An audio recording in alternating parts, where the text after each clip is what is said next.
A door locked from the inside. A victim found dead. No broken windows. No signs of forced entry. So, how did the killer get in? This is one of the strangest mysteries ever recorded. The kind that challenges logic itself. Let's step inside. The locked room.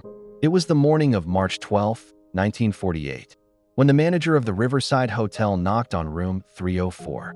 No one answered. But inside, faint music played on the radio. When police finally broke down the door, they found Charles Denton, a traveling salesman, dead, a single gunshot wound to the chest. The door had been locked and bolted from the inside. The window? Sealed shut. The only key? Still in his pocket. Detectives were baffled. There was no weapon, no fingerprints, and no sign of anyone else in the room. Theories began to spiral. A suicide? Impossible. There was no gun. Could the killer have escaped through the ceiling vents? Too small. Could it have been someone with a master key? Witnesses said they heard two voices before midnight, then a loud thud. But when they entered, no one was there. Over the decades, this case became a classic locked room mystery. Some say Denton was killed before the door was locked, and the killer staged the scene using a clever trick. Others believe in a darker explanation, that Denton was part of a smuggling ring, and his death was an inside job. And then there are those who think the killer never left the room at all. The official report called it unsolved.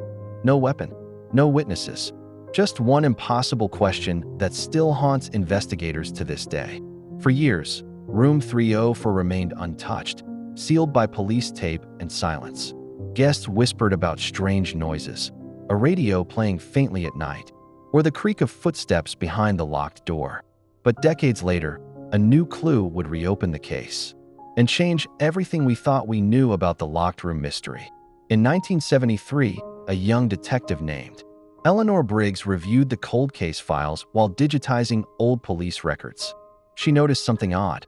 The crime scene photos showed the radio still playing, yet in the official report it was listed as unplugged, and the clock beside the bed stopped at 11:47 p.m., the same time witnesses reported hearing that mysterious thud. But the clock wasn't broken. Someone had pulled the battery out. Briggs began digging into the history of the Riverside Hotel itself. She discovered that in the 1940s, the hotel had a maintenance corridor, a narrow crawl space running behind the third-floor rooms. The design was removed during renovations in the 1950s, but in 1948, it still existed. That meant there was a way into room 304, but only if you knew exactly where to look. Records showed that a hotel handyman named George Mallory worked that night. He vanished a week after the murder, leaving behind his tools, his wages, and a signed note to management. "I can't stay here anymore. The walls remember what I did."